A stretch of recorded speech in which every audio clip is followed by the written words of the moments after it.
Status ஸ்டேட்டஸ்னு அடிச்சுக்கிட்டீங்களே, இன்னைக்கு பெரிய பெரிய பணக்காரங்களாம் கூட நடு தெருல தானே நிக்கிற மாதிரி ஆயிடுச்சு இப்போ தண்ணி வந்த உடனே.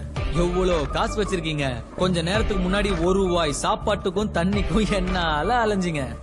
ஏழை பணக்காரன், ஜாதி மதம் பேதம், high class middle class low class, படிச்சவன் படிக்காதவன், காசு வச்சிருக்கிறவன் கடங்காரன் கார்பரேட் காரன், கரிகடக்காரன், அரசியல்வாதி, சினிமாக்காரன், குடிசையில இருக்கிறவன், பங்களால இருக்கிறவன், நல்லவன் கெட்டவன், எல்லாரும் சமந்தான ப்ரூவ் பண்ண இந்த மாதிரி ஒரு மழை வந்து நம்மள செருப்பால் அடிச்சாதான் நமக்கு எல்லாம் புத்தி வரும்ல.